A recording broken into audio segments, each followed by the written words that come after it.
السلام عليكم ورحمة الله وبركاته. الحمد لله نحمده ونستعينه ونستغفره ونؤمن به ونتوكل عليه ونعوذ بالله من شرور أنفسنا ومن سيئات أعمالنا. من يهده الله فلا مضل له ومن يضلله فلا هادي له. ونشهد أن لا إله إلا الله وحده لا شريك له. ونشهد أن سيدنا وحبيبنا ونبينا ومولانا محمدا عبده ورسوله. اللهم صل على محمد في أول كلامنا. اللهم صل على محمد في أوسط كلامنا.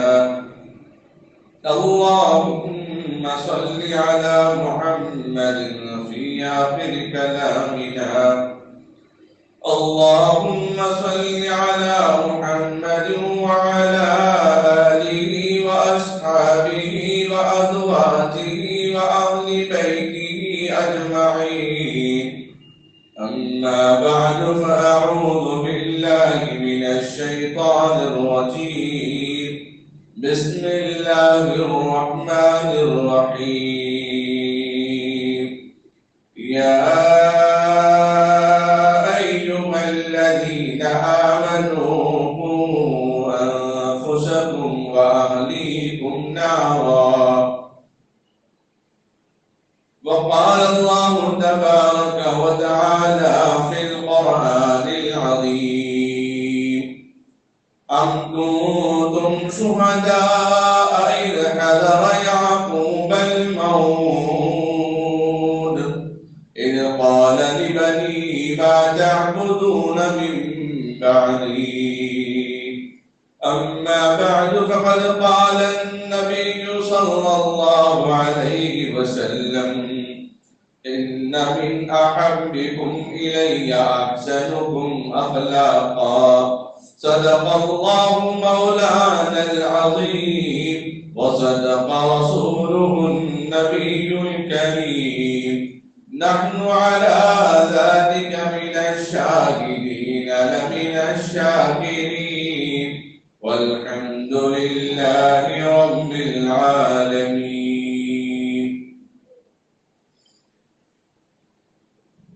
قابل قدر بزرگوں، عزیز نوجوان ساتھیوں، اللہ رب العزت کا بے انتہا فضل اور کرم، اس کا احسان عظیم ہوا. اس جلجلاتی دھوپ میں، کڑی اور شدت گرمی میں اللہ نے ہمیں اپنے گھر میں بلا دیا. وقت اول پر حاضر ہونے کی سعادت نصیب فرمائی. ایک ایک نیکی کا موقع، ایک ایک اچھی باتیں، ایک ایک لفظ انسان کا پل بھر کا صحیح سوچنا، دینی فکریں پیدا کرنا، دینی مزاج رکھنا، دین کے بارے میں آنکھیں ڈھونڈتے رہنا، دینی ماحول اور دینی مناظر کو دیکھتے رہنا اللہ رب العزت کو بہت زیادہ پسندیدہ. اور بندہ جب نیکی کے بارے میں سوچتا ہے تو نفل عبادت کا ثواب اللہ رب العزت عطا فرماتے ہیں. فرائض کے بارے میں سوچتا ہے، سنتوں واجبات کے بارے میں سوچتا ہے، مستحبات کے بارے میں سوچتا ہے، تو اللہ رب العزت اس کو اس کے سوچ، اس کے گمان، اس کے خیال، اس کے تصور، اس کے فکر، اس کے نظریات، اس کے ماحول، اس کے مزاج، اس کی نیت کے مطابق ثواب عطا فرماتے ہیں.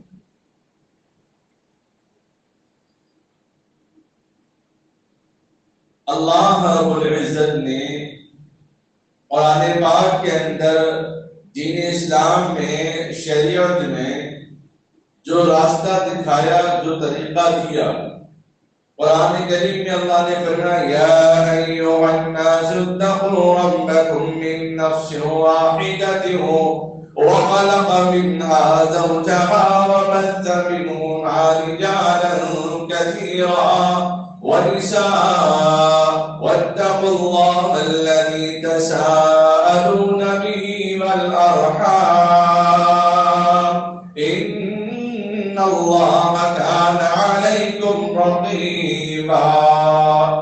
اللہ فرماتے ہیں ڈرو اس رب سے جس نے تم کو پیدا کیا ایک نفس سے، میاں بیوی کے نفس سے بہت سارے مرد اور بہت ساری عورتوں کو پیدا فرمایا۔ اللہ رب العزت سب چیزوں کو جاننے والا، قریب سے قریب تر بھی وہ ہے۔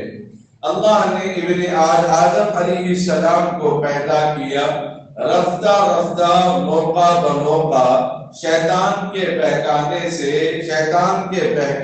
سے لوگ اپنے خداؤں کو بنانے لگے، لوگ اپنے معبودوں کو بنانے لگے، اور یہ خدا وہ ہے جس نے انسان کو پیدا کیا، انسان وہ ہے جس نے خدا کو پیدا کر کے اس کی عبادت کرنے لگا۔ عجیب سوچ، اللہ تعالیٰ عقل مار دیتے ہیں، دیکھنے کے باوجود سمجھتے نہیں، سننے کے باوجود سمجھتے نہیں، بولنے کے باوجود ان کے اندر فہم فراست نہیں، دور اندیشی نہیں۔ ورنہ یہ کون سی عقل مندی کہ ہم خود اپنے خدا دیوی دیوتاؤں کو بنائیں، مورتیوں کو سجائیں، پھر ان کی عبادت کریں۔ پڑھا لکھا کوئی انسان اس بات کو ایکسپٹ نہیں کرے گا، پڑھا لکھا انسان کوئی اس بات کو قبول نہیں کرے گا، نہ اس کا ذہن قبول کرے گا، نہ اس کے خیالات قبول کریں گے، نہ اس کی نالج قبول کرے گی، نہ اس کی فطرت قبول کرے گی، نہ اس کا طریقہ قبول کرے گا، نہ اس کا علم قبول کرے گا۔ لیکن پھر دنیا میں جتنے بڑے بڑے سائنسداں ہیں، ڈاکٹرز ہیں، جو اپنے ہاتھ سے پیدا کردہ مورتیوں کی عبادت کرتے ہیں، تو وہ مجبور ہیں، اپنے باپ دادا کے دین کے نام پر مجبور ہیں، خاندان کو لے کر مجبور ہیں، بیوی بچوں کو لے کر مجبور ہیں۔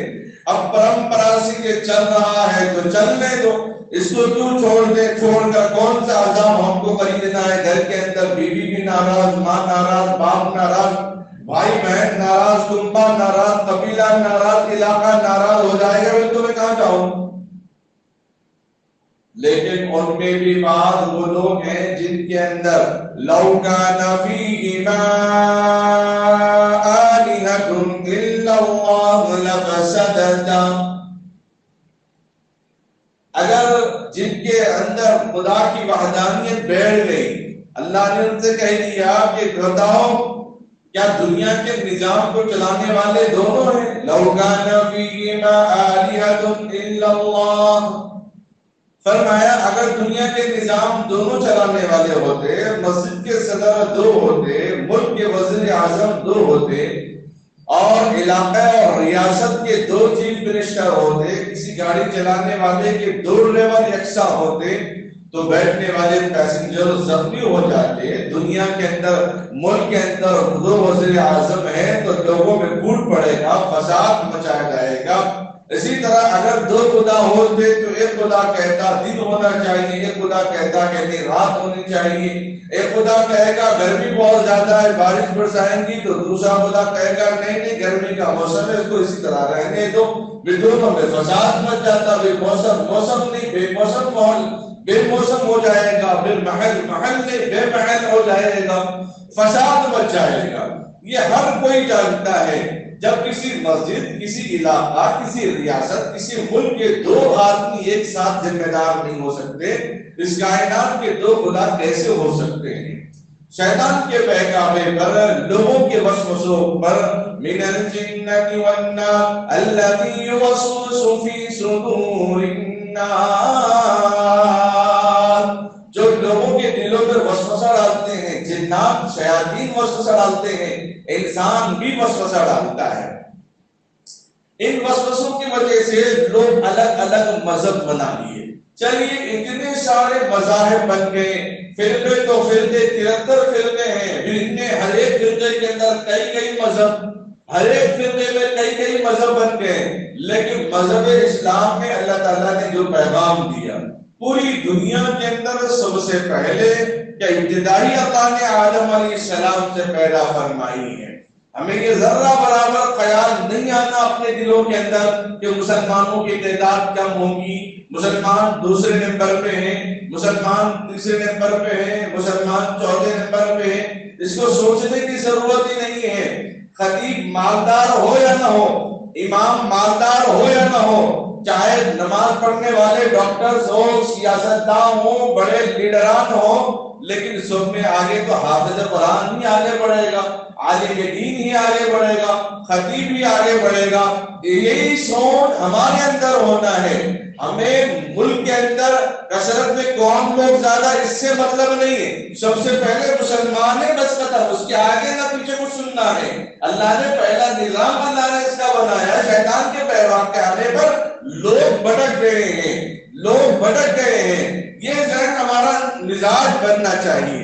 اللہ نے کیا کہہ دیا؟ پہلے نظام قرآن پاک کے اندر اسلام شریعت اسلام میں کہہ دیا اقرأ باسم ربک الذی خلق خلق الانسان من علق اقرأ وربک الاکرم الذی علم بالقلم علم الانسان ما لم يعلم اقرأ وربک الاکرم. 2 مرتبہ اقرا کہا. اللہ فرماتے ہیں کہ پڑھو اپنے رب کے نام سے. پہلا کلام، پہلی بنی، پہلا پیغام، پہلا میسج اللہ نے جو امت مسلمہ کو دیا، علم کے ذریعے سے جہالت کو مٹانے کا حکم دیا، علم کے ذریعے سے نادانی کو مٹانے کا حکم دیا، علم کے ذریعے سے اپنی خاموشی کو توڑنے کا حکم دیا. پہلا پیغام، پہلا نظام، پہلا سسٹم جو اللہ تبارک و تعالیٰ نے بنایا ہے تعلیم اور تعلم کا بنایا ہے. پڑھنے پڑھانے کا اللہ تبارک و تعالیٰ نے ذکر کیا ہے. اور کیا بیان فرمایا؟ اقرأ وربک الاکرم. اور ایک پیغام دیا پڑھنے کا، دوسری مرتبہ اقرأ کہہ کر اللہ نے پیغام دیا پڑھانے کا. یہ علم آپ اپنے سینے تک محدود نہ رکھیں، سینہ بسینہ منتقل کرتے جائیں. جس طرح آج ہمارے سینوں میں جو کچھ بھی قرآن کریم کی آیتیں، سورتیں، پارے، منزل یاد ہے، وہ سینہ بسینہ ہمارے اندر محفوظ ہے. اسی طریقے سے اس علم کو بھی سینہ بسینہ لوگوں کے درمیان منتقل کرنا چاہیے. اب شیطان کے ورغلانے پر، جنات و شیاطین کے وسوسے پر، دشمنان اسلام کے وسوسے کی وجہ سے لوگ الگ الگ مذہب بنا لیے. اپنے مذہب کے مطابق ان لوگوں نے اسکولز قائم کیا، اپنے مذہب کے مطابق ان لوگوں نے کالجز قائم کیے، اپنے مذہب کے مطابق ان لوگوں نے بڑی بڑی یونیورسٹیز قائم کی. آج جو غیر مسلم کے انڈر میں جو عمارتیں ہیں، چاہے وہ کوئی آفس ہو، بس اسٹینڈ ہو، اسکول ہو، کالج ہو، ہاسپٹل ہو، اندر داخل ہوتے ہی آپ کا استقبال مردی کے ذریعے سے کیا جاتا ہے. آپ پہلے اس کو دیکھ کر آئے، آپ پہلے اس کا نظارہ کر کے آئے. بڑا سا بڑا آدمی، چھوٹا سا چھوٹا آدمی اپنے اپنے علاقوں کے اندر، بہت کم ایسے لوگ ہوتے ہیں جو اپنے اسکول اور کالجوں اور ہاسپٹلز کے اندر مورتیاں نہیں رکھتے ہیں، ورنہ تقریباً لوگ مورتیاں رکھتے ہیں. آپ دیکھیں اگر کوئی شہر کھمم وجے واڑے سے آ رہا ہو شہر حیدرآباد، تو راستہ تمام سکون اطمینان کے ساتھ آئے گا. عین علوی نگر کے موقع پر وہاں پر چھوٹی سی مندر جس کی وجہ سے لوگوں کی ٹریفک بہت زیادہ ہو جاتی ہے، جس کی وجہ سے برج بھی بنایا گیا ہے. لیکن برج تو بنا دیا گیا، لیکن اس مندر کے احترام کی وجہ سے 4 جگہ پر اسپیڈ بریکر رکھے انہوں نے، اور ذرا بھی اگر آپ گاڑی تیز چلائیں گے تو آپ کو اچھال کے رکھ دیں گے. اور اس چھوٹی جگہ جو غیر قانونی جگہ ہے، اس غیر قانونی جگہ کو تعصب کی وجہ سے، نظریات احتیاط کی وجہ سے کم سے کم 500 گز زمین اس کے لیے سیو کر کے رکھ دیا گیا اور راستے کو تنگ کر دیا گیا. اگر بنانے والا، نظام چلانے والا، نظام حکومت ہوتی، بنانے والا مسلمان ہوتا، چیف منسٹر مسلمان ہوتا تو کم سے کم جگہ کو تنگ تو نہیں کرتا، لیکن جیسا بنانے والے کی سوچ کی غیر تھا، اس نے اپنی مندر سمجھ کر حفاظت کے لیے چاروں طرف سے بل پاس کر کے یا پرمیشن لے کر جگہ کو اس نے ضائع کر دیا اور 24 گھنٹے آنے جانے والوں کو پریشانی. 24 گھنٹے آنے جانے والوں کو پریشانی ہے. اگر یہ بیرون کا معاملہ، باہر کا معاملہ، اسکول اور کالج کا معاملہ نہیں تو یہ حال ہے. اگر جن کے انڈر میں، جن کے دائرے میں، جن کے ہاتھ میں اسکول اور کالج چلانے کا حکم دیا گیا ہو اور وہاں ہمارے بچے پڑھتے ہو تو کیا ان کا ایمان محفوظ رہے گا؟ کیا ان کا قرآن محفوظ رہے گا؟ مائنورٹی اسکول جو قائم ہوئے جہاں پہ پرنسپل مسلمان اگر ہے تو نمازوں کی سہولت ہے، اگر نہیں ہے تو پابندی نہیں نماز کی. سوچنے اور غور و فکر کرنے والی بات ہے. ہماری محنتیں ضائع نہ ہوں. آدمی محنت کیوں کرتا ہے؟ کوشش کیوں کرتا ہے؟ مشقت کیوں اٹھاتا ہے؟ دھوپ میں بھی کام کرتا ہے، سردی میں بھی کام کرتا ہے، بارش میں بھی کام کرتا ہے. موسم چاہے جس حالت میں بھی ہو، آدمی اپنی مزدوری، اپنی ملازمت، اپنی نوکری، اپنی محنت، مشقت کے لیے نکلتا ہے کہ میں اپنا گھر کے اندر بچوں کے ساتھ سکون اطمینان کے ساتھ گزاروں، اور جب میں بوڑھا ہو جاؤں، میری ہڈیاں کمزور ہو جائیں، جب میں باہر نکلنے کے قابل نہ ہوں، اس وقت بچے اپنے آپ اپنے پیروں پر کھڑے ہونے والے بن جائیں، بچے اپنا گھر نظام چلانے والے بن جائیں. کیا ہمیں یہ اچھا دکھے گا کہ باپ ایک عمر کو پہنچ جائے اور بیٹے سب اپنے رشتہ داروں کے سامنے باپ سے کہہ دے میں تمہاری بات نہیں مانتا، میں آپ کی بات سنوں کیا؟ گاڑی لے کر جا رہا ہے، باپ کہہ دے کہ بیٹا مہمان گھر پہ آئے ہوئے ابھی نہ جا. نہیں آپ دیکھ لو مہمانوں کو، میرے دوستاں باہر انتظار کر رہے ہیں، مجھے کام ہے، وہ نکل رہا ہے. اور جواب دے رہا ہے، کبھی ماں کو جواب دیتا ہے، کبھی باپ کو جواب دیتا ہے. جبکہ قرآن نے کہا رب ارحمہما کما ربیانی صغیرا، اپنے رب کے حق، اپنے ماں باپ کے حق میں دعا کرنا جس طرح انہوں نے بچپن میں پالا پوسا بڑا کیا ان کی خدمت کے لیے. لیکن قرآن نے کیا تاکید کی؟ وَقَضَىٰ رَبُّكَ أَلَّا تَعْبُدُوا إِلَّا إِيَّاهُ وَبِالْوَالِدَيْنِ إِحْسَانًا إِمَّا يَبْلُغَنَّ عِندَكَ الْكِبَرَ أَحَدُهُمَا أَوْ كِلَاهُمَا فَلَا تَقُل لَّهُمَا أُفٍّ. قرآن نے کہا اپنے ماں باپ پر رحم کرنا، اپنے ماں باپ کی خدمت کرنا، اگرچہ دونوں میں سے کوئی ایک بھی باحیات ہو، اور ان کو اف تک نہ کہنا، ان کو ڈانٹ ڈپٹ مار تو دور کی بات ہے، بلکہ اف تک نہ کہنا. اف کہنے سے بھی، اپنی آواز کو اونچی کرنے سے اور اپنی ناراضگی کے الفاظ کا اظہار کرنے سے قرآن نے منع کر دیا. قرآن نے وارننگ دی ہے. اگر اپنے بچوں کو اس طریقے پر تربیت اگر کرنا ہے، جب قرآن نے وعید فرمائی، قرآن نے وارننگ دی ہے کہ اولاد کی تربیت، اولاد کے ادب، ماں باپ کا ادب احترام حد درجے اتنا ہو کہ اپنے بوڑھے ہونے پر بھی ان کا ادب احترام اور بڑھائے.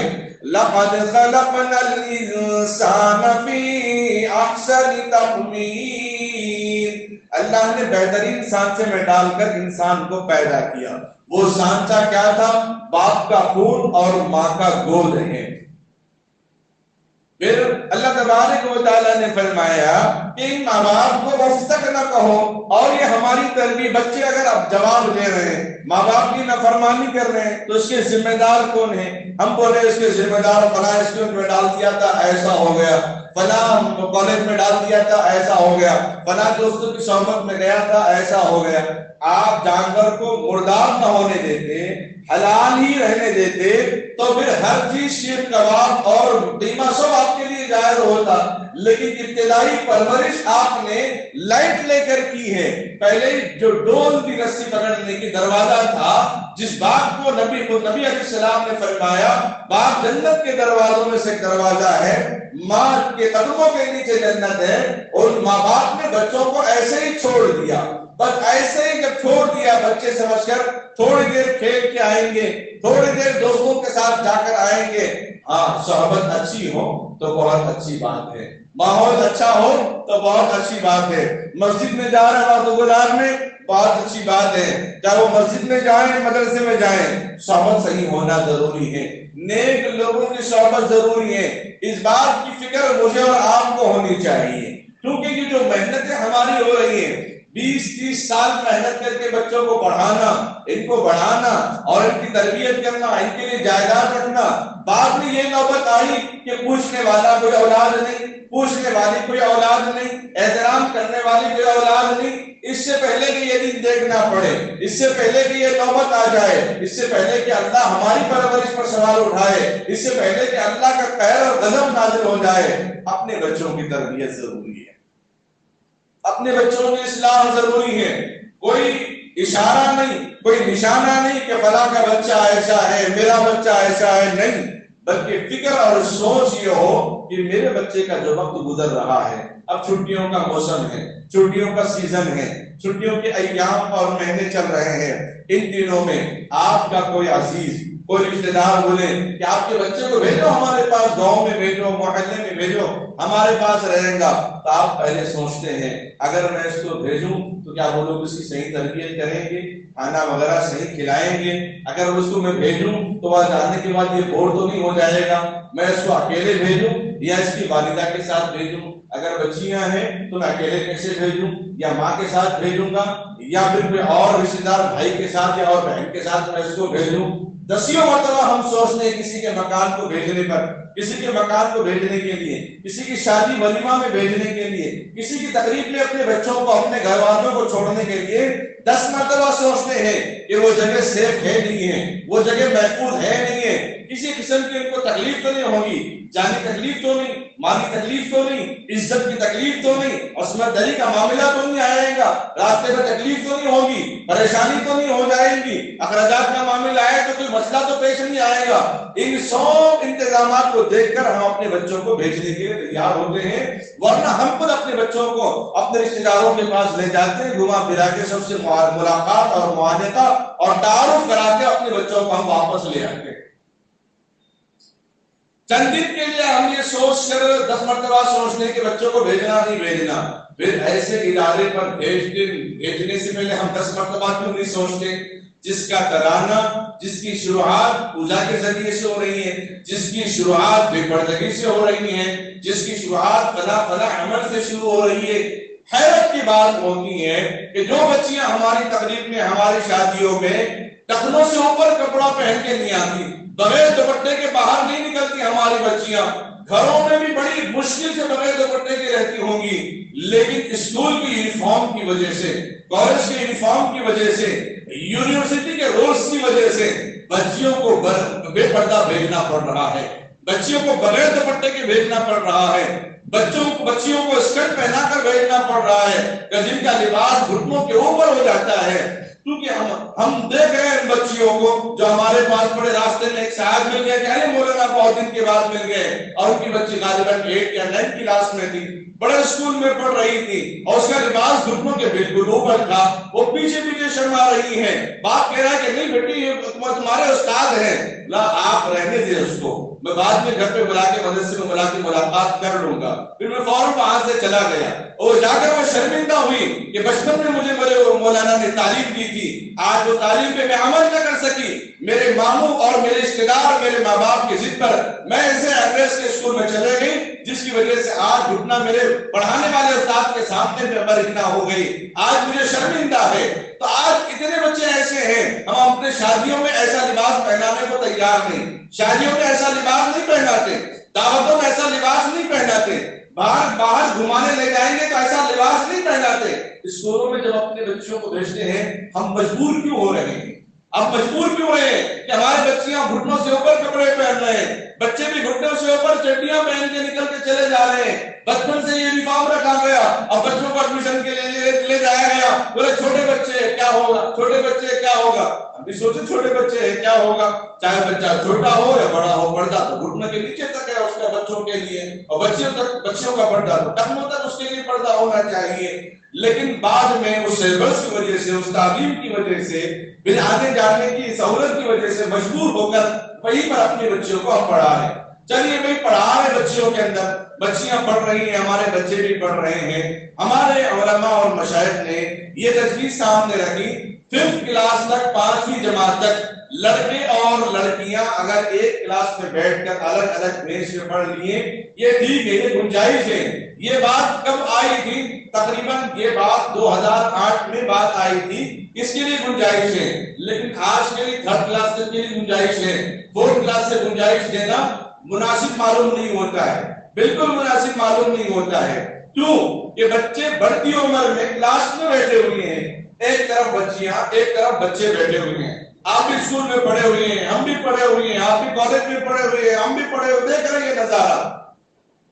اب ٹیچر آ کے سمجھا رہی ہیں، اس عمر کے بعد بچیاں بالغ ہوتی ہیں، بچے وہاں بازو بیٹھے ہوئے ہیں، اس میں عیاش بچے بھی ہیں، کچھ شریر بچے بھی ہیں، کچھ بدقسم بچے بھی ہیں، بد مزاج رکھنے والے بچے بھی ہیں، بعض بچے شریف تو ہیں لیکن گھر پہ آنے والے برہینہ ننگا ناچ کرنے والی عورتوں کی تصویریں دیکھ کر ان کا مزاج پلٹ گیا۔ بعض بچے شریف تو ہیں لیکن گھر کے اندر چلنے والی فلموں کے مناظر دیکھ کر ان کا ذہن پلٹ گیا۔ بعض بچے اچھے ہیں، شریف تو ہیں، لیکن راستے میں آتے جاتے دیواروں پر ایسے عریانیت ننگا ناچ کرنے والے فلموں کے ایسے تصاویر ہیں جن کو دیکھ کر ان کا ذہن پلٹ گیا۔ بعض بچے شریف تو ہیں لیکن آٹو میں آتے جاتے، کاروں میں، بسوں میں آتے جاتے گانے اور فلمیں ڈراموں کی وجہ سے ان کا ذہن پلٹ گیا، گویا کہ ان کا ذہن ایک گناہ کی طرف مائل ہونے والا ہے، ان کا ذہن ایک بلوغیت کی طرف، ان کی عمر، ان کا جسم ایک بالغ ہونے کی عمر کو پہنچ رہا ہے۔ ایسے میں کلاس کے اندر اگر بچوں کو ایک ساتھ بٹھا کر اس کی ماہواری کے بارے میں سمجھائیں، اس کے ایام کے بارے میں سمجھائیں، اس کے خون کے بارے میں سمجھائیں، اس کے بالغ ہونے کی علامت سمجھائیں، بچے کی کوئی بالغ ہونے کی علامت کو ظاہر کرنے کی ضرورت نہیں، لیکن بچیوں کے ظاہر ہوتی ہیں جس کی وجہ سے ان کو چھٹی ہوتی ہے۔ یہاں تک کہ شریعت نے یہ حکم دیا گھر کے اندر اگر کوئی بیٹی رخصت میں ہو، ماہواری میں ہو، تو باپ کو اطلاع دینا ضروری نہیں ہے، گھر کے اندر بھائیوں کو اطلاع دینا ضروری نہیں ہے، خاموش اپنی عبادت میں، اپنے ذکر میں، اپنے معمولات میں وہ لگ جائے، ماں کو اطلاع دے دے ضرورت پڑنے پر، ورنہ یہ حیا کا تقاضا یہ ہے کہ گھر کے اندر جو مرد حضرات ہیں ان کو اطلاع دینے کی ضرورت نہیں ہے۔ ہاں بیوی اطلاع دے گی اپنے شوہر، مبارک معاملہ۔ یہ باتیں کہتے بنی میں 10 مرتبہ ایک ہفتے تک سوچ رہا ہوں، عنوان کب سے بنایا کہ یہ باتیں میں کیسے بتاؤں اپنے محمدیہ مسجد میں، جس درمیان میں چھوٹے نونہال معصوم بچے بیٹھے ہوئے ہیں، وہ لوگوں بچے بیٹھے ہوئے ہیں جن کی عمریں ابھی جوانی کو نہیں پہنچی ہیں، جن کی ابھی مونچھ داڑھی نہیں نکلے، ان کے سامنے میں مسائل کیسے بتاؤں، ان کے سامنے فقہ کے مسائل کیسے بتاؤں، ان کے سامنے لڑکا اور لڑکی کے بالغ ہونے کی علامتوں کے نقصانات کیسے بتاؤں۔ یہ 10 مرتبہ سوچ کر میں آیا ہوں۔ اگر میں 10 مرتبہ اس بات کو بتانے کے لیے سوچ رہا ہوں تو اندازہ لگائیے اسکولوں اور کالجوں میں کیا حال چل رہا ہوگا، کیا ماحول چل رہا ہوگا۔ تعلیم اپنے جگہ پر، علم اپنے جگہ پر، اخلاق بہت ضروری ہے، تربیت بہت ضروری ہے۔ نبی علیہ السلام نے فرمایا ان من احبکم الی احسنکم اخلاقا، تم میں سے اللہ اور اس کے رسول کے نزدیک بہترین، محبوب، پسندیدہ لوگ وہ ہیں جو اچھے اخلاق والے ہوں، اچھے کردار والے ہوں، اچھے معاملات رکھنے والے ہوں، اچھی ذہن سازی رکھنے والے ہوں۔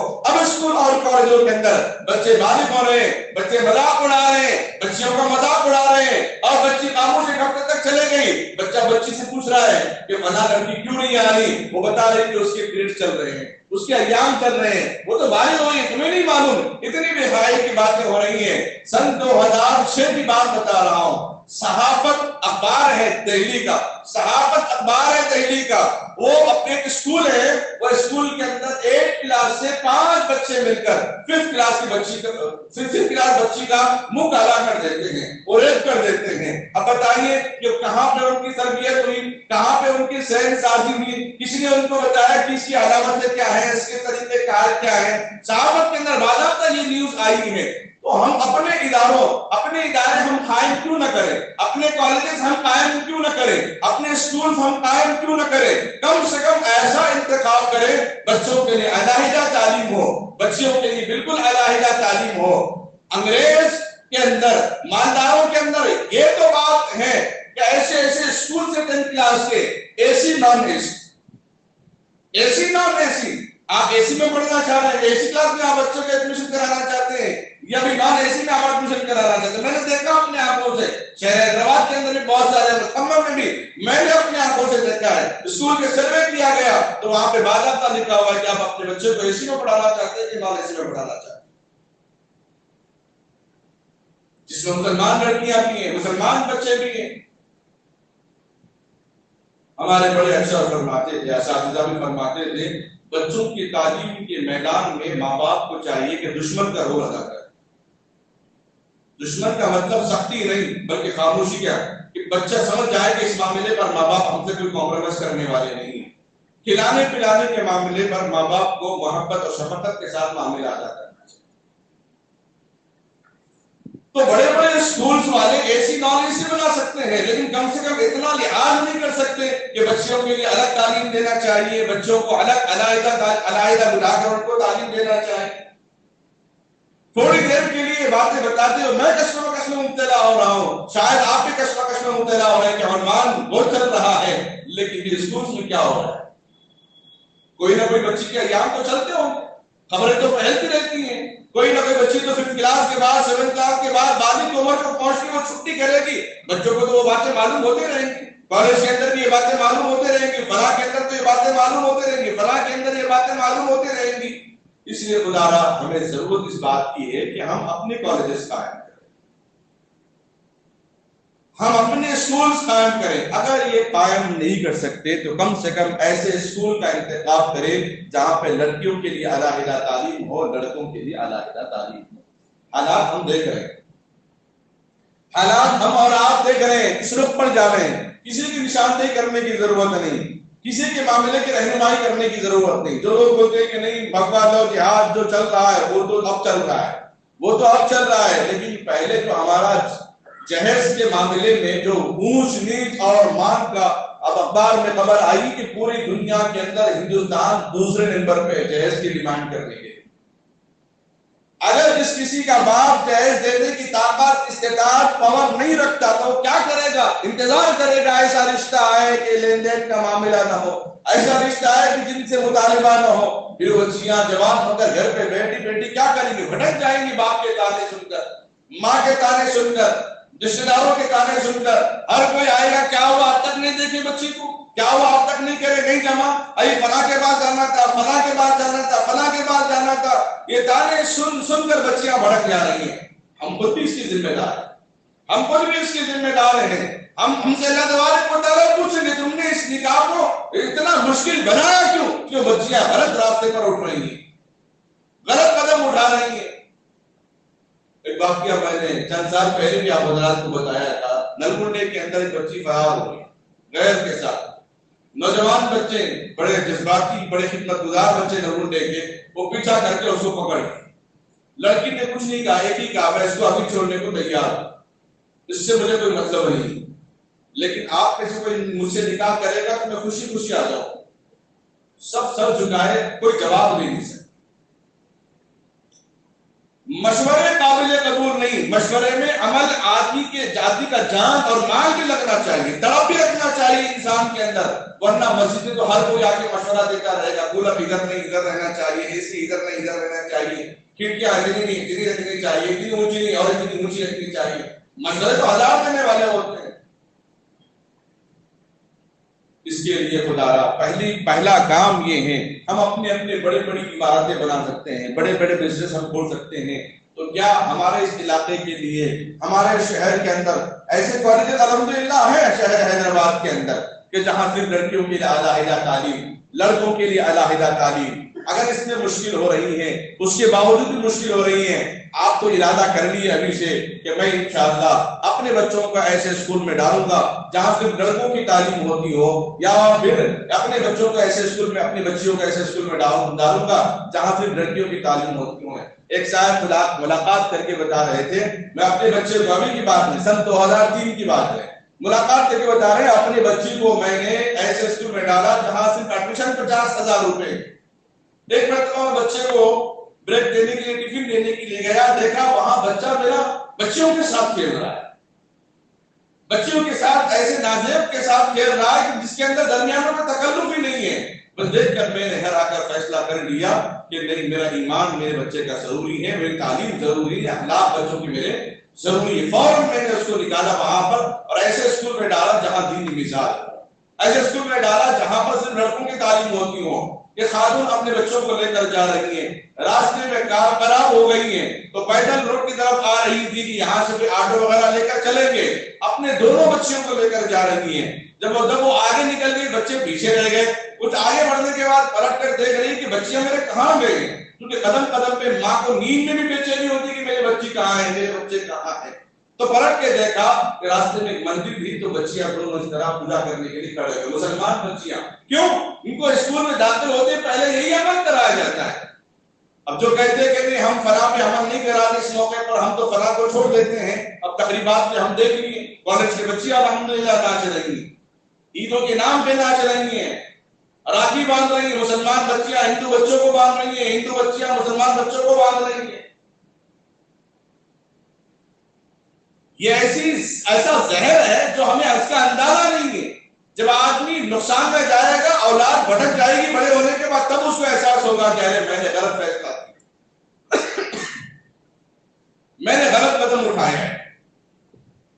ہو سکتا ہے دنیا کے اندر بعض علاقے ایسے ہیں جہاں پر مذہب کا کوئی تعارف نہیں، آدیواسی لوگ جسے کہتے ہیں، جن کو شہر کا پتہ نہیں، شہر کا نام بھی ان لوگوں نے نہیں سنا، ایسے مسلمان بھی اگر ہیں کہ جہاں پر اسکول کی ان کو سہولت نہیں ہے، مجبوراً ان کو ڈالنا پڑ رہا ہے، آخری درجہ یہ ہے کہ ان کی تعلیم کی نگرانی کرے، بچوں کو گھمانے پھرانے کے لیے بھیجتے ہیں اپنے بھائیوں کے ساتھ، اماموں کے ساتھ یا اپنے گھر والوں کے ساتھ، واپس آنے کے بعد بچوں کی ہم روزات لیتے ہیں، کیا بیٹا کیسا رہا سفر، کیا کیا کھائے، کتنا خرچ کرے، پیسے بچے کہ نہیں بچے، اور چیزوں کی ضرورت تو نہیں پڑی۔ اسی طرح اس شرط پر اگر سہولت نہیں ہے، اس شرط پر اپنے بچوں کو اسکول میں ڈالیں کہ شام میں آپ روزانہ بچوں کے ہاتھ میں لیں۔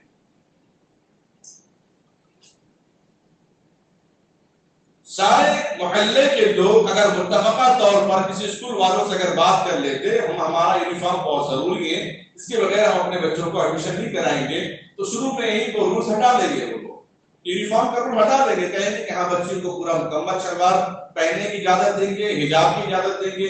کرناٹک میں کتنے ایسے واقعات پیش نہیں آئے، شہر کے اندر، ہمارے اس علاقے ریاست کے اندر، حیدرآباد کے اندر، دیگر علاقوں میں کتنے ایسے واقعات میں امتحان کے دن زمین کے نام پر حجاب کو اتارا گیا، فلاں کو اتارا گیا۔ اس دن افسوس کرنے کے بجائے، اس دن تیش میں آنے کے بجائے، اس دن جذبے میں آنے کے بجائے ابتدائی نظام ہمارے بچوں کا صحیح ہو، اور جو لوگ اسلامی نظام کے تحت اسکول اور کالجز قائم کیے ہوئے ہیں، ہم ان کا تعاون سمجھ کے ہم ان کے ساتھ ان کے اسکول اور کالج میں بچوں کو پڑھا سکتے ہیں۔ یہ ایسا ہی مسئلہ ہے جیسا کہ یوں سوچیں، نیت تو ہر حال میں آدمی کی صحیح ہونی چاہیے۔ جیسے کہ لوگ چٹھی بنتے ہیں، چٹھی میں جو چٹھی رقم بنی جاتی ہے اور واپس رقم لینے پر اس میں کمی کر کے نہیں دی جاتی ہے تو وہ چٹھی جائز ہے۔ نہیں، جس کی بھی چٹھی ہوتی برابر جو ہے وہ 10 لاکھ یا 5,000 روپے یا 3,000 روپے دینا ہی پڑے گا، بولے تو پھر ایسی چٹھی جائز ہے۔ جتنی رقم ہے برابر واپس لوٹانا۔ اصول کرنے والا محنت کر رہا ہے، پھر رہا ہے، اس کو اجرت کے طور پہ 1,000-2,000 روپے دے دیے، وہ الگ بات ہے۔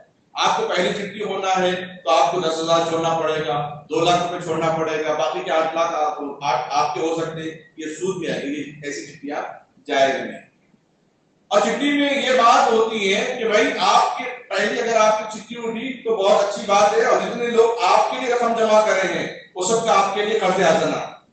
اگر اخیر میں آپ کا نام اٹھا اس کا مطلب یہ ہے کہ سب کی آپ مدد کر رہے ہیں, قرض حسنہ دے رہے ہیں.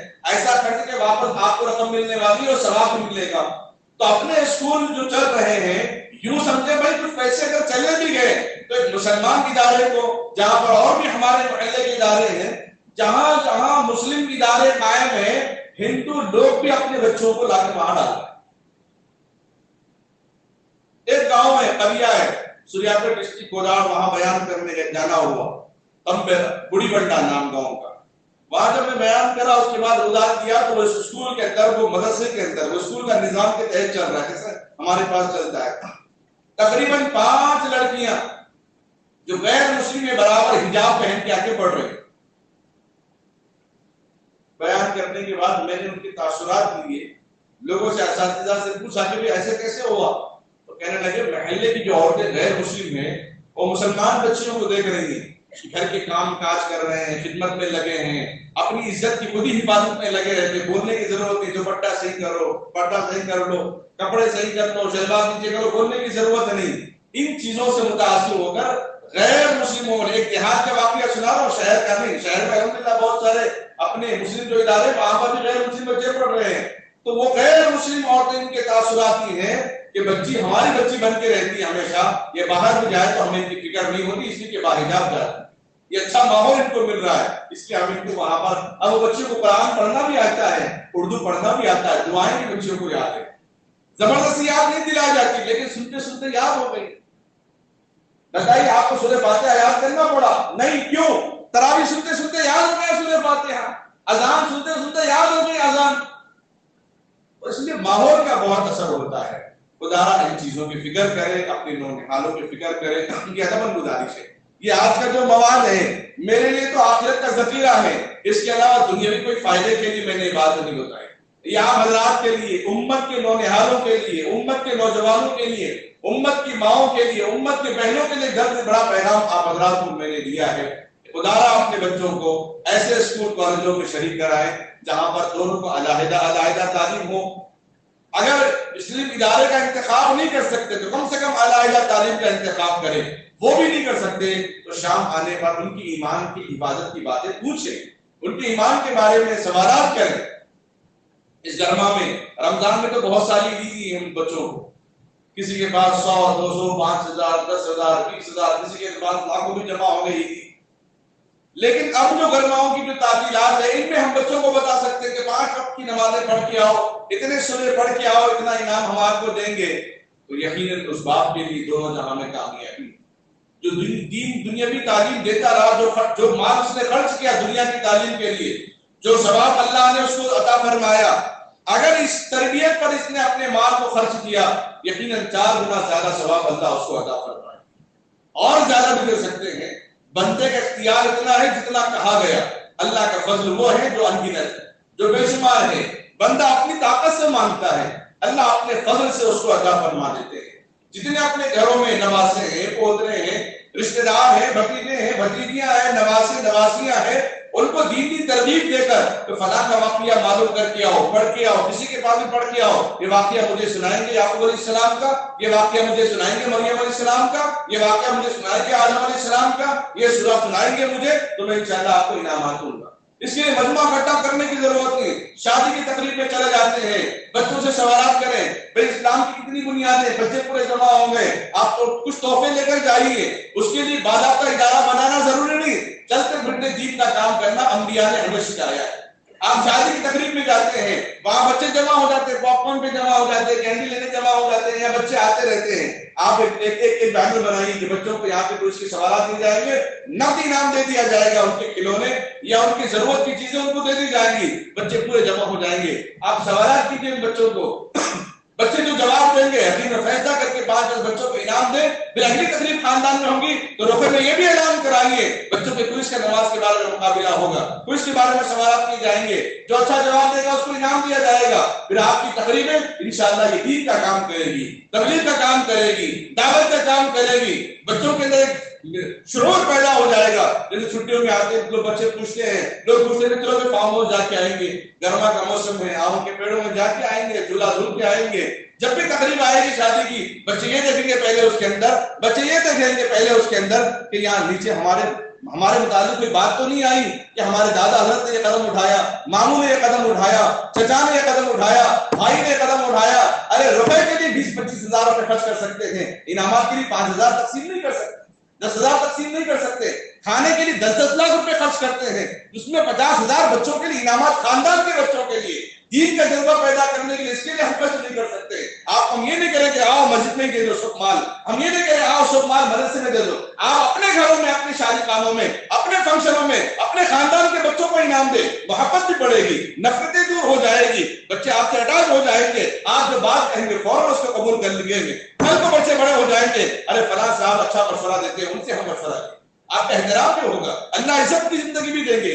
خدا را یہ کام آپ اللہ کریں, اس کے لیے کوشش کریں. آئندہ مجھے کوئی دعوت دے گا, ولیمے کی ہے, نکاح کی ہے, گھر بنانے کی, میں یہی سوال کروں گا, بچوں کے لیے کوئی انعام کا پروگرام ہے تو میں ضرور آؤں گا. اگر آپ کے لیے مشکل ہے تو اور ہم انتظام کریں گے انشاءاللہ. تو یہ چیزیں بہت ضروری ہیں, بہت ضروری ہے, انتہائی ضروری ہے. اپنے اپنے تقریبات میں کم سے کم اپنے خاندان کے بچوں کے لیے آسان سوال, کبھی نماز کے بارے میں, کبھی قرآن کے بارے میں, کبھی محمد رسول اللہ صلی اللہ علیہ وسلم کے بارے میں, کبھی فاطمہ الزہرا رضی اللہ تعالیٰ عنہا کے بارے میں مینشن کرے رقعے کے اندر کہ فلاں کے بارے میں سوالات کیے جائیں گے. جو اچھے جواب دے گا اس کو انعام کیا جائے گا. آپ وہ کام کر رہے ہیں جو بڑا ادارہ بھی وہ کام نہیں کر سکتا ہے. بس وقت کی تنگدامنی ہے. میں اپنی بات کو یہی ختم کرتا ہوں. اللہ سے دعا ہے اللہ تعالی ہم تمام امت مسلمہ کو کہنے سننے سے زیادہ عمل کرنے کی سعادت نصیب فرماوے. آمین. باخر دعوانا الحمدللہ رب العالمین. صحت کا خیال رکھنا بھی عبادت ہے. وَلَا تَقْتُلُوا أَنفُسَكُمْ, کہ اپنی نفس کو ہلاکت میں نہ ڈالو, اپنی جان کو ہلاکت میں نہ ڈالو. اس لیے خودکشی کو حرام قرار دیا گیا ہے. تو اسی لیے بڑوں کی نگرانی اور بڑوں کے الفاظ, بڑوں کی نصیحت کہ بلا وجہ بے وقت دھوپ سے نکلنے سے گریز کرنا کہ اگلے 5 سال تک موسم گرما میں اور شدت اور اضافہ بھی ہے. اپنی صحت کا خاص خیال رکھنا بھی عبادت ہے. اور بچوں کو بھی نصیحت کریں, دھوپ سے باہر آتے ہی فوراً پانی نہ پی لیں, ایک دم بھی نہ پی لیں, آہستہ آہستہ پینے کا اہتمام کرنا. جیسا راجستھان کے راستوں میں ایک بڑھیا اپنی جھونپڑی بنا کے رکھتی, لوگ آتے پانی پوچھتے پینے کے لیے, ریگستان ہے تو وہ اس کے اندر گیہوں کا بھوسا ڈال کے یا چاول کا بھوسا ڈال کے دیتے. لوگ پوچھتے کہ اس کے اندر بھوسا ڈال کے کیوں رکھا پانی میں, کیا ٹھنڈا ہونے کے لیے یا کوئی شفا کے لیے؟ وہ کہتی کوئی مسافر تیزی کے ساتھ پیاس کی شدت کی وجہ سے پی لے گا تو وہ مر جائے گا یا بیماریاں لاحق ہو جائے گی. میں نہیں چاہتی کہ اس میں پانی کی پیاس کے بجھانے کے ذریعے اس کے لیے موت کا سبب بنے, تاکہ وہ آہستہ آہستہ پی لے. اور حقیقت کی اطباء خود نبی اکرم صلی اللہ علیہ وسلم پانی آہستہ آہستہ پیتے تھے. ایک گلاس پانی کم سے کم 30 سانس میں پینے کا اہتمام کرتے تھے. آج ہم دیکھیں مزدوروں کی طرح بوٹل اٹھا دو, آدھا خالی ہوا نہیں دیکھتے, کم سے کم آدھا خالی ہوا, ہمارا گھڑا بھر گیا تو سمجھتے کہ ہاں چلو پانی کچھ تو گیا. کہ بھائی اونٹ کی غذا نہیں ہے ہماری کہ پانی ایک دم رکھ لیں گے تو چلے گا چند دن تک, چل تھوڑی دیر تک.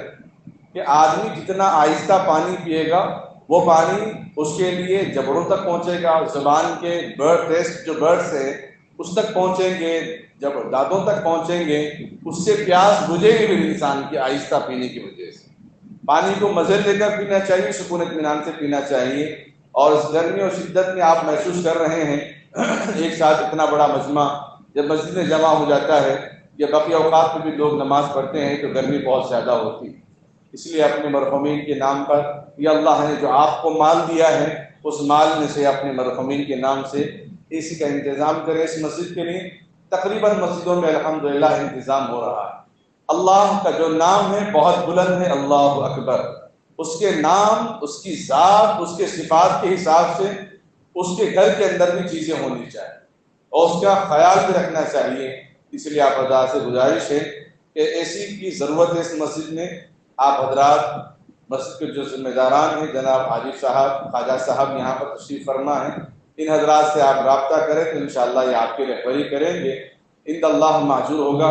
مرحومین کے لیے جو موجود ہے ان کی صحت یابی عمر درازی میں اللہ تعالیٰ عافیت فرمائے گے۔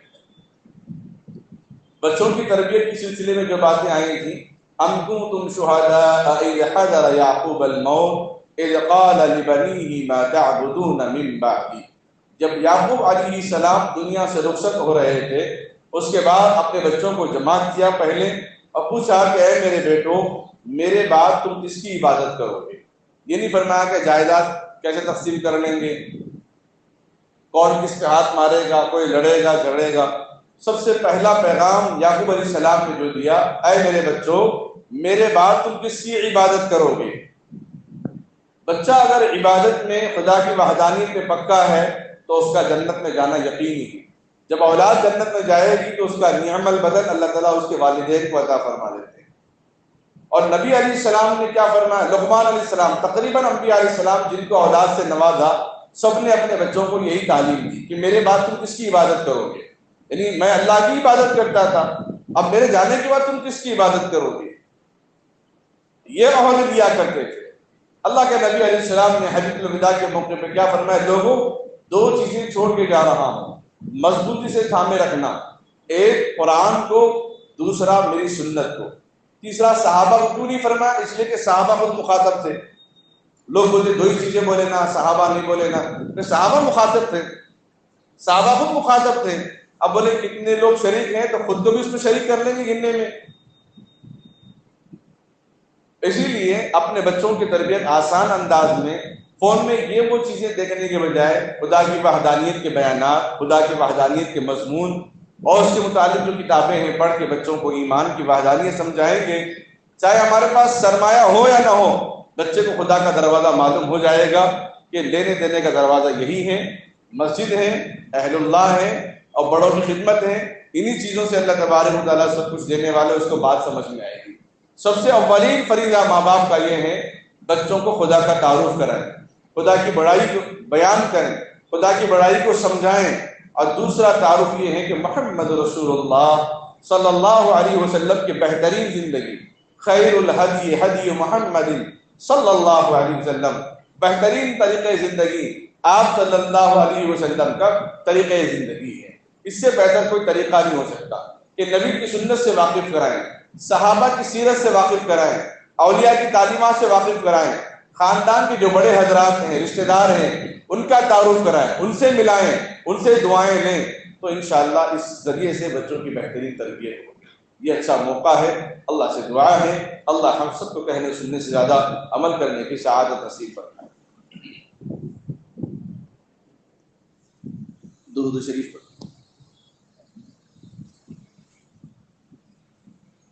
اللهم صل على محمد وعلى آل محمد وبارك وسلم۔ ربنا ظلمنا أنفسنا وإن لم تغفر لنا وترحمنا لنكونن من الخاسرين۔ رب اجعلني مقيم الصلاة ومن ذريتي ربنا وتقبل دعاء۔ ربنا اغفر لنا ذنوبنا يا رب العالمين۔ اللهم احفظنا من كل بلاء الدنيا وعذاب الآخرة۔ اللهم أعني على تلاوة القرآن وذكرك وشكرك وحسن عبادتك۔ هو الله الذي لا إله إلا هو الأول والآخر والظاهر والباطن وهو بكل شيء عليم۔ اے اللہ ہم سب کے گناہوں کو معاف فرما، اے اللہ ہم سب کے خطاؤں کو درگزر فرما، اے اللہ رحم کا، کرم کا، درگزر کا، چین کا، سکون کا، امن کا، عافیت کا معاملہ فرما۔ اے اللہ موسم کی شدت سے حفاظت فرما، موسم کی گرمی سے حفاظت فرما، موسم کے نقصان سے حفاظت فرما۔ جو بڑے بزرگ ہیں، چھوٹے معصوم بچے ہیں، اس گرمی کو اے اللہ برداشت نہیں کر سکتے، تحمل نہیں کر سکتے، اے اللہ ان کی حفاظت فرما۔ اے اللہ ہماری اولادوں کو، نسلوں کو، بچوں کو بے ضرورت باہر نکلنے سے بچا دے، اے اللہ ان کی حفاظت فرما دے۔ اے اللہ اپنے قہر سے بچا، اپنے غضب سے بچا، اپنی ناراضگی سے بچا لے، اے اللہ اپنی وحدانیت پر عمل کرنے والا بنا دے، ایک اور نیک بنا، متحد بنا، متفق بنا، بڑوں کا ادب احترام کرنے والا بنا، نبی پاک صلی اللہ علیہ وسلم کے سنتوں پر عمل کرنے والا بنا، اے اللہ صحابہ کی تعلیمات پر چلنے والا بنا، اے اللہ اہل اللہ کے نقش قدم پر چلنے کی توفیق عطا فرما، خاندان کے جو بڑے بزرگ حضرات ہیں ان سے دعائیں لینے کی توفیق عطا فرما، اے اللہ ان سے دعائیں لینے کی توفیق عطا فرما، بچوں کی صحیح تربیت کرنے والا بنا، اے اللہ تیری وحدانیت کا تعارف کرانے والا بنا، بہترین طریقے زندگی محمد رسول اللہ صلی اللہ علیہ وسلم کے طریقے زندگی پر عمل کرانے کی توفیق عطا فرما دے، اے اللہ حاضرین مجلس کو تو بے انتہا قبول فرما، جو بیمار ہیں انہیں شفا عطا فرما، جو پریشان حال ہیں ان کی پریشانی کو دور فرما،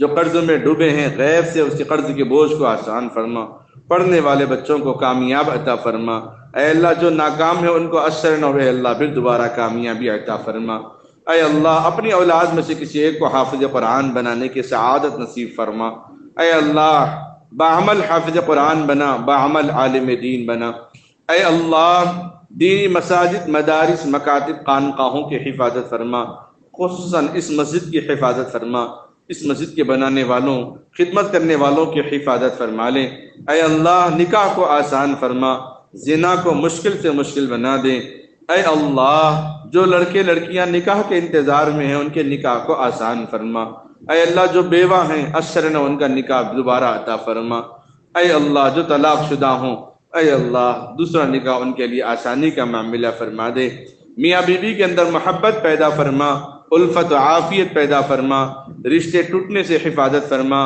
اے اللہ رشتوں کو محفوظ فرما دے، ایک دوسرے کا ادب احترام کرنے والا بنا، اے اللہ یہ نکاح کے رشتے جنت تک کے لیے ہیں، اے اللہ جنت میں بھی قائم رہنے والے ہیں، اے اللہ یوں دنیا میں تماشا کرنے سے حفاظت فرما، ظلم و زیادتی سے حفاظت فرما، مسلم ممالکوں کی حفاظت فرما، خصوصاً فلسطین کی حفاظت فرما، سرزمین انبیاء کی حفاظت فرما، اے اللہ ملک شام اور برما کی حفاظت فرما، ہندوستان کی حفاظت فرما، جہاں پر اے اللہ مسلم تعصب پرستی کی پر اے اللہ غیر تعصب پرستی میں فلمیں نکال کر لوگوں میں، پڑوسیوں میں، محلے والوں میں، شہر والوں میں، علاقے و ملک والوں میں نفرت پھیلانے کی دشمن ناپاک کوششیں کر رہا ہے، اے اللہ ان کے کارناموں کو بند کروا دیں، اے اللہ ان کے حق میں ہدایت ہے تو مالا مال فرما، ورنہ ایسے لوگوں کو جو فساد مچاتے زمین پر، ان اللہ لا يحب المفسدین، جو بے شک ہے اللہ تو خود بھی ان چیزوں کو پسند نہیں کرتا، اے اللہ ان کے حق میں رحمت اور ہدایت ہے تو مالا مال فرما، ورنہ ایسوں کے لیے دنیا میں ایسی سزا دے کہ دوسروں کی عبرت ہو، دوسروں کے لیے اے اللہ مثال ہو، اے اللہ ایسوں کے لیے زمین کو تنگ کر دے، اے اللہ آسمان کو ان کے لیے شق کر دے، اے اللہ مسلم ممالکوں کی بچوں کی حفاظت فرما، خصوصاً وہ بچیاں جو بھولی بھالی بھٹک کر غیر مسلم ہو چکی ہیں یا ہمارے نوجوان غیر مسلم ہو چکے ہیں، اے اللہ دین اسلام پر اے اللہ ان کو واپس لوٹا دے، دین کی سمجھ عطا فرما، دین کی فہم فراست عطا فرما، اے اللہ جن جن لوگوں نے دعاؤں کے لیے کہا ہو یا لکھا ہو یا ان کا ہم پر ہو، ان سب کو اپنے جائز مقاصد میں کامیابی عطا فرما، خصوصاً اپنے بچوں کی تعلیم پر ہمت افزائی کرنے کی توفیق عطا فرما، اس چھوٹی موٹی دعا کو اپنے فضل و کرم سے جناب آقا و مولا تاجدار مدینہ امام الانبیاء محمد رسول اللہ صلی اللہ علیہ وسلم کے صدقے طفیل قبول و منظور فرما، وصلی اللہ تعالی علی خیر خلقہ محمد وعلی آلہ واصحابہ وازواجہ واہل بیتہ اجمعین برحمتک یا ارحم الراحمین والحمد للہ رب العالمین۔